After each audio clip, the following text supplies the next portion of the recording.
Electricity Act, and then you will ask me, what am I doing here? What am I doing here as a technologist, as a scientist? What role as a think tank, as person who looks at the technology has to do with this is a very pertinent question that you must be asking.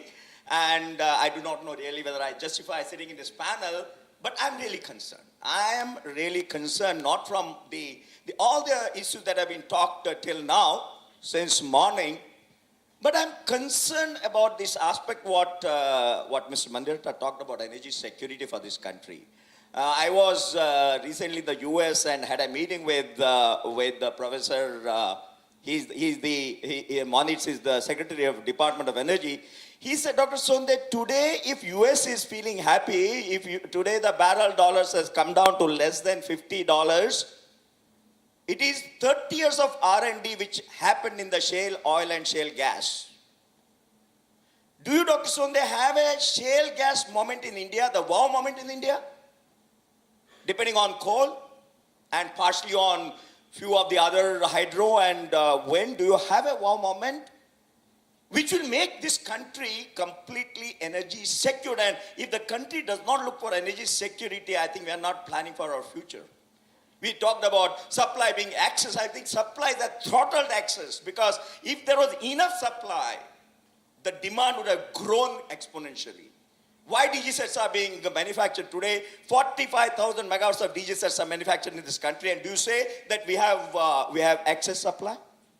So the issue comes down to a very, very different aspects. And hence, I'm writing an article along with Professor Sukhatme about India's journey in the next 20 years. India has to, how we'll do it, I don't know. I'm not a magician or an evangelist to say it'll happen. India has to put 50% of its energy in renewable if it has to remain a progressive developing country, period. The oil and gas, 95%. Today, $65 billion we are importing it. So let's not equate energy to electricity. Energy is much wider. Electricity is an important, but a 20% component in all of that. And hence, the importance of renewable energy. I know that I may be a little disconnected with the audience here, because we are looking for here and now in next 8 months, which is extremely important, because what decision we take is important for next 5 years and 10 years and for the future of this country and the states. But important factor today is that as we go forward, as renewable energy is going to take steps much more than what it is, because today it is just about 25,000, and it's not a megawatt, it's the megawatt hours. The energy it generates is about 4.5% of our total, about 800 billion units that this country is producing. And therefore, we are not feeling the heat of what renewable energy means. And renewable energy is equated to solar. Come on. Renewable energy is much more than solar. It's a different animal. And if you have to be prepared to take that transition, and that to now, and this is the time, if you are prepared to take the transition, the tools that are required, I'm sorry, cannot be done through what is stated in these kind of acts. Because tools requirements are different. Why so? Why am I saying this? I can give you reasons, because A, the renewable energy is not a firm energy, intermittent. And the moment intermittency comes in energy supply, you have a storage element. A big elephant in the room is storage, and nobody talks about storage. Because if you want to make it reliable, rugged, and as good as a conventional fossil-driven energy, it has to have this component put together. When we go to a 10%, 20%, grid cannot act as a storage. Today we are using grid as a storage. But tomorrow, grid will not become the storage. What you would need is a very different mechanism. At 10 kilowatt, solar PV is today viable, because it works for 6 hours and generates 60 kilowatt hours. Let me just give an example. At 2.5 kilowatt running for 24 hours will be far more expensive than 10 kilowatt. How will you recognize this? What tariff that you will generate for those kind of systems? Because, as I said, renewable energy is a distributed energy. It's intermittent energy. It's a DC energy. In fact, I and Professor Junjunwala, we are writing an article on how do you make 24 by, in 2000, whatever that date, power for all. Here's a simple suggestion. Take a brown power, take 48 volt DC, 100 watt is good enough to run 2 fans, 6 LED bulbs, and all your TV and other things, because your end consumer has become DC now. So when you talk about renewable energy and its deployment in the society, impregnation of renewable energy into the society, it becomes a very different kind of tools. Very sharp tools are necessary. And hence, when you talk about biomass, today biomass is one important concept. Again, unlike coal, biomass is not a single entity. A biomass coming from a bagasse, biomass coming from a rice straw, biomass coming from a shell, biomass coming from a stock. After you take care of your energy security, food security, the livestock security, the soil fertility, whatever is remaining is a good amount of energy. But it cannot be bundled and said that, okay, it should be 6 crore per megawatt as a plant. And I've been in constant discussion with MNRE when we say that we want to go to such high numbers of renewable energy, and they need to create a different model for standards. I just want to, I'll just do that. Give me a minute. Specific suggestions. Yeah, that's what I'm doing. Yes. So specific suggestion, Chairman is asking, I think I've been giving suggestion right from my beginning that it has to have a different kind of a tool that is required. Storage and the way that you look at the storage has to be looked at it. We set up this one experiment, I did it in a solar biomass hybrid. Now, when I did this hybrid, you're using 2 energies for the same end electrons that are generated. How do you then really evaluate what percentage comes from A renewable energy and what percentage comes from B renewable energy? It becomes another challenge. So how do you really look at this? Because if you don't go for a storage, hybridization is the important thing.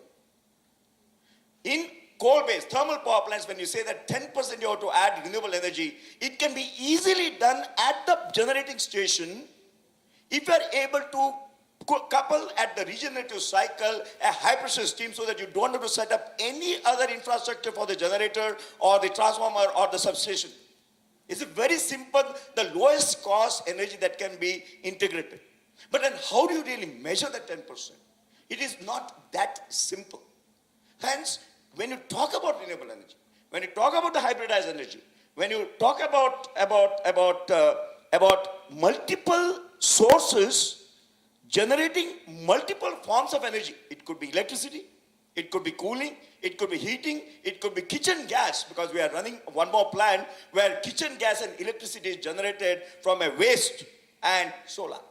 So I am only requesting that we probably would need a very involved discussion as far as renewable energy deployment and its progress in this country is concerned. Thank you. Thank you very much, Dr. Sonde. In fact, one of the questions I have is related to what you said. Our definition of renewable energy does not contain CHP, combined heat and power, which is something that many other countries do, and there is a scope for that. No, the issue here is that when you say a combined heat and power, you can, the advantage of electricity is you can measure kilowatt hours. Very accurate, and you can find out. But when it comes to combined heat and power, where the efficiency can be 3 times more, from 25% you can go to 70-75%, the problem there is, how do I measure the energy, which is robust, which is reliable, and do not fall in the hands of unscrupulous elements. And that's the major technical and R&D challenge there. Okay. I will now throw open the floor for questions. Please introduce yourself before you ask, and please make your question as specific as possible. Good afternoon.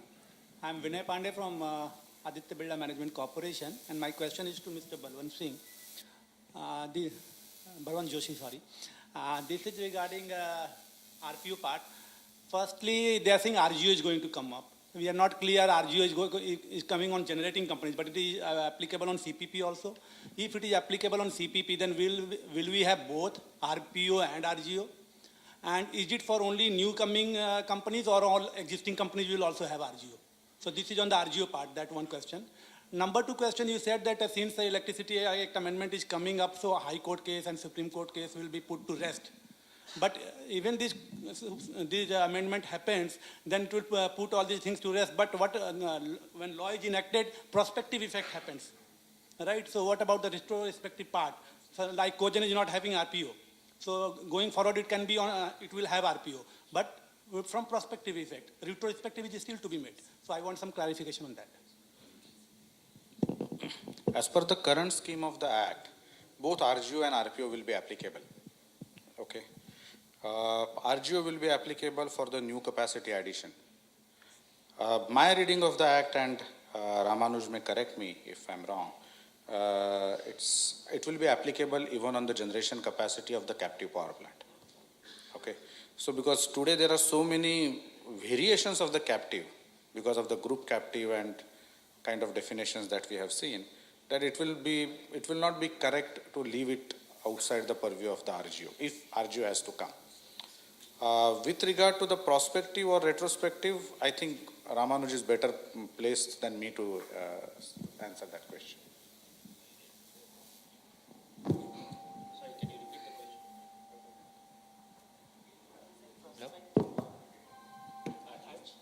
No, RGO is prospective. Even on Cogen issues, like the Cogens are not having RPO nowadays. Correct. But after this act, maybe Cogen will have RPO. Then it will be prospective. But retrospective part is still to be met, right? Yes, sir. It will be prospective. Yeah, I'm Sunil Shah from Ultratech Cement. In the Electricity Amendment Act, this bill has introduced RE definition. So they have leaved out the cogeneration part. So some of the states are allowing cogeneration to offset RPO. So whether after the amendment of this act, whether the states can still remain with this their own obligated entities or definition, or they have to stick with this act in the terms of definition of the RE. They will have to stick to the definition of RE given over here. So they will have to modify their own regulations, whatever the regulation may be right now. So that will have to change. So they have to make with respect to the central act. Yes. I am Yogesh Anand. I represent GMR Energy. My question, I think Ramanuj can throw some light on it. It is relating to the regulatory, as the concern has been raised about the implementation of the orders of the regulatory commissions and the appeals being filed. I think if we see from the perspective of a generator, it is required that the orders passed by a regulatory commission are first implemented, or at least given a credence by the appellate tribunal that they are implemented or partly implemented before the appeal is heard.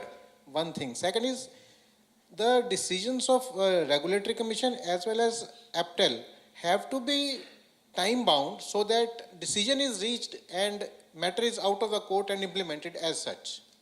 Please. Yeah, sure. Couple of points to be made there.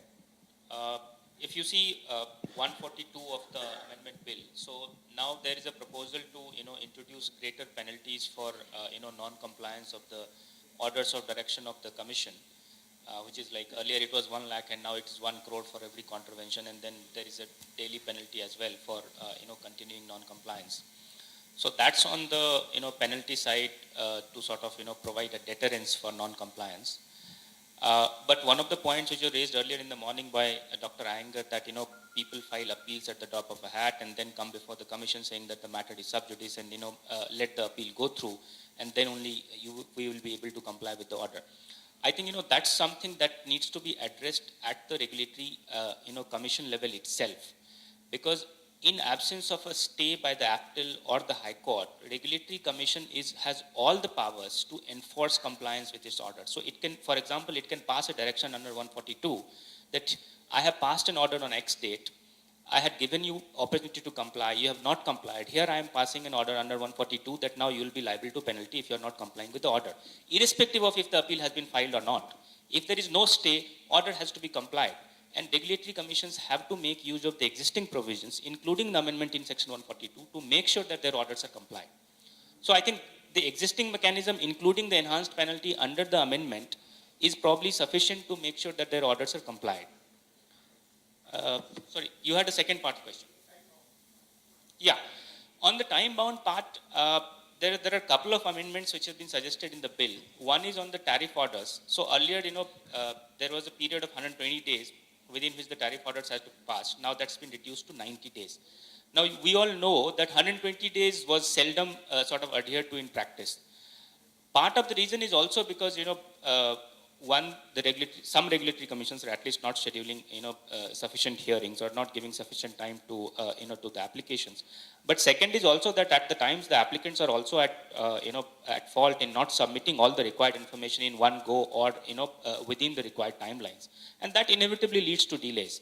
Then there are consumer representatives who raise objections. Then there are other stakeholders who raise objections. So I think 90 days is going to be challenging because earlier regulatory commissions were not able to meet even 120 days. So I don't know how they're going to be able to comply in 90 days unless they really streamline the process. They specify within how much time the application has to be filed, within how much time any data gaps has to be submitted, and how many hearings will be given to finalize the tariff order. So all those things will need to be come into the to the regulations of the commission to give effect to this 90 days time frame.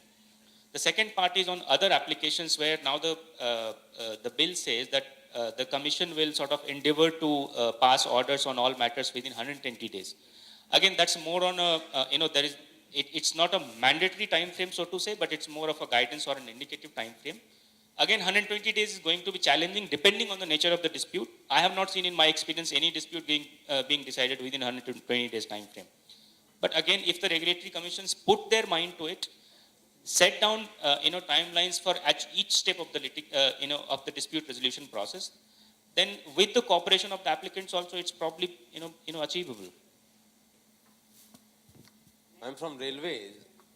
In the past, there has been some talk about having Indian regulatory services and getting the personnel through that service instead of having the present system where virtually it's the post-retirement dole given to specifically to the state government employees. They may be from power sector or from administration part. Any development on that? Shall I? Okay. Yes, this was something that was discussed a long time back. Now, if you look at the Act, both the Electricity Regulatory Commissions Act as well as the Electricity Act, the idea of a regulatory commission was to bring in different expertise into it for that period of time. It is, it is only now we've realized that it has been captured by bureaucrats or retired bureaucrats. But the idea was to bring in different professions, which is what happens in different countries. Now, if you have and bring in new innovative ideas. And so, when this was discussed in the Forum of Regulators, it was also thought that perhaps if you had a regulatory service, it would be too one-sided, even though they are expected to be multidisciplined. And so it was shelved. But ma'am, present model has badly failed. We have to... It has because of other reasons. I don't think it's going to help if to have a regulatory service. That will be only another bureaucracy. The challenge is to bring in different professional expertise into a regulatory commission. And that is where we have failed, both from the members as well as the regulatory staff, the senior regulatory commission staff. So that is the challenge, and which will not, to my personal view, it cannot be solved by having another service. Yes, please. Okay. See, if you look at, from my perspective, if you look at the regulatory commission structure today, it's unique. It's unique in the parliamentary democracy. We say that, parliamentary democracy, there are three pillars of the system: judicial, executive, and legislature. And this particular regulatory commission is a creature which is a combination of all three. The regulatory commissions actually draft the regulations which are subordinate legislations. If you see the provisions of the act, I don't know, I have not seen whether it has been amended. Those were not even, those were only required to be tabled before the assembly or the parliament. Okay, those were not even reviewed by the parliamentary subcommittee on the subordinate legislation. In the sense, I am aware of this debate because we have been part of some of these discussions. They are judicial. And there is a move or suggestion that, more judiciary be introduced into it. Personally, I am not in favor of that. Having worked with the chairpersons who have actually been the judicial members in the past, there have been several instances. I feel the current dispensation is probably better. Okay. The last one is executive. They issue orders. Okay.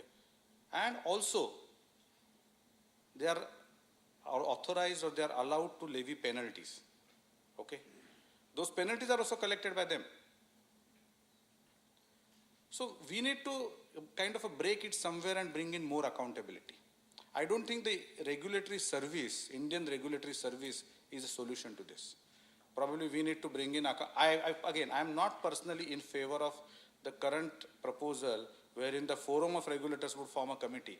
Why on earth, as he said, the same group of people would create a committee and, would investigate one of their members? It's never going to happen. Okay. So we need to bring in probably some kind of the US practice wherein, the chairpersons are subjected to the scrutiny by the parliamentary subcommittee or something like that. I don't know what could be the structure. But we need to certainly bring in more accountability, and bringing in more accountability is a solution and not creating the regulatory service. But Balwant, as Kirit Somaya was saying, you were saying that they don't have really autonomy. I mean, the way that he was saying that for a small thing, they have to go to the Ministry of Power for getting some of their thing connected. All the approvals have to come from the MOP or respective energy departments. Probably that particular thing maybe have to be de-linked to make that happen. I don't know. I mean, if that's what I heard is true, that for even a taxi bill, they have to go back to the certain other authority. No, it's not correct. I was just wondering. No, it's not correct. In fact, the regulatory commissions have got, there is a difference between the way the regulatory commissions were structured under 98 Act and 2003 Act. In fact, under 2003 Act, they have got their own fund. Now, if the commission hasn't created its own fund, it's their mistake. Because the fund rules, they have to create fund rules, they have to go to the state government and get it approved. But once they have the fund in place, they are completely autonomous, except for the fact, then when the chairperson or members, they go on leave, they need to inform the department or ministry, as the case may be. But otherwise, the foreign travel, permissions may be required. But the job posts, create job posts, they require permission because that's a part of the rules that the government the appropriate government would set in. But to fill in those posts, they don't need to do that. So there is a huge amount of autonomy. Means I personally don't agree that there is no autonomy. Hello, I am P.P. Karhade. I am from Urja Prabodhan. My question is for Mr. Balwant Joshi. Section 7 is saying that not less than 10% of thermal power capacity shall be renewable energy. Now, since our central government has given targets of 100,000 megawatts for solar, and as you said that 150,000 proposals have come for that. So I think this limit of 10% should be raised to a higher limit, say 20% like that. Because with 20% and today this fossil fuel is 200,000, then it will come to only 40,000 like that, 10%. So I think this limit should be raised. That is one. And also there is a question of spinning reserve in the system. So who pays for this spinning reserve and how much, who should maintain and how much it should be maintained like that. And you see the section 29 and 33 are specifying different penalties for not following RLDC directions and also not following the state SLDC directions. So I believe that penalties should be related to the capacity of the renewable energy, not for the RLDC or SLDC like that. Okay.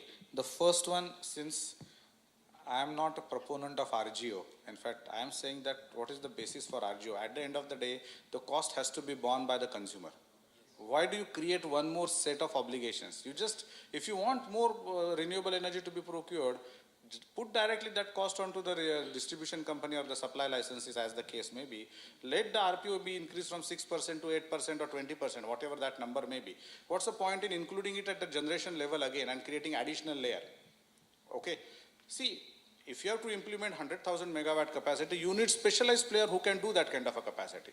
Now the thermal player won't be again specialized in doing that. Of course, subcontracting and those things. But why do you create another layer of obligations?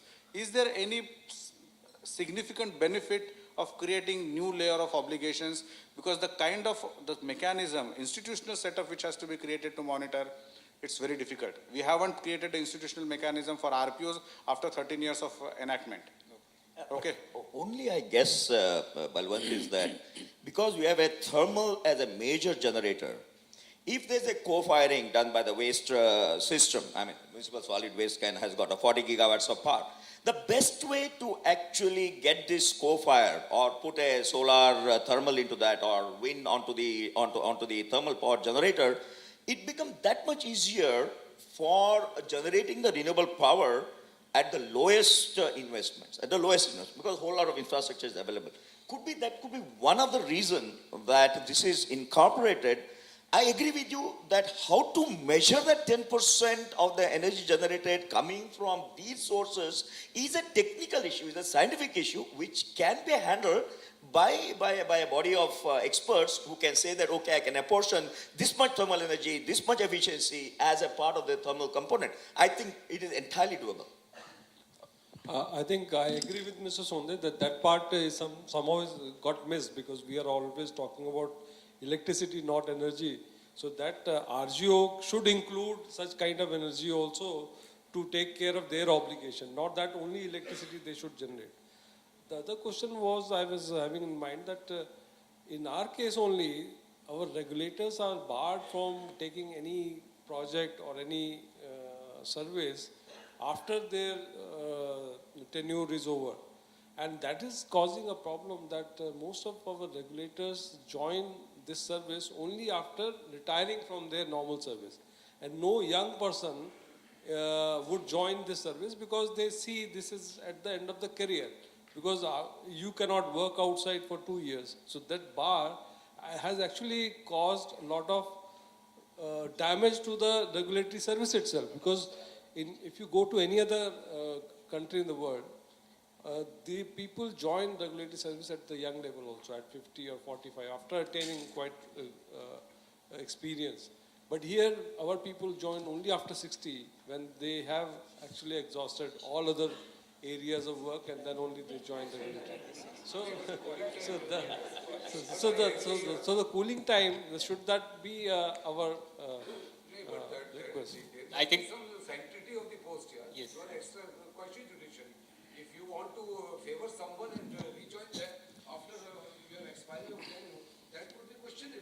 See, Yeah, but those, Authorities in that power. so that question, People should be barred to join anywhere for 5 years or 10 years. I think in part it's also sort of, self-perpetuating problem. Because if you pick only people from government bureaucracy and then tell them that, serve as a regulator towards the end of, until the end of your tenure or after you have retired, then come and join the regulatory service. What prevents the government from picking people from, private professional organizations? Once they retire, there will be no, prohibition on them because they are not going to necessarily join the government. If they come from the private sector, they can serve for 3 years or 5 years. They can go to whatever professions they were doing earlier. So this problem can be easily addressed. It's not an institutional problem or a statutory problem. It's a problem of intent and will. Incidentally. And see, the issue of conflict is there in all the sectors. If you try to just isolate things just to avoid conflict, you lose a lot of things. So what people have done elsewhere in the world, that they have put a limitation on you that whatever you are doing today, it should not have any kind of connection what business you will be going tomorrow. Not that they won't be doing anything. Today, a regulator cannot do anything. He cannot be a consultant. He cannot be advisor. He cannot be. So that should, see, elsewhere in the world, they have solved this problem. Not that conflict is, we are the only person who our people will be conflicted. Everywhere it has been handled. Okay. I just want to say, Mr. Mendiratta, it's very peculiar. The Electricity Act prohibits the members and the chairperson of the Regulatory Commission for the period of 2 years, but not APTEL, not Appellate Tribunal. It is not applicable to the High Courts also, nor the Supreme Court also. So it's the conflict issue. How do we really look at it is everyone's perception. So the laws are applicable to somebody else, not to me. So this is exactly the case. Judges are working and they can also become an advocate tomorrow after retiring. All that is possible, and judiciary has actually operated like this, but only for electricity regulator we have put this limitation.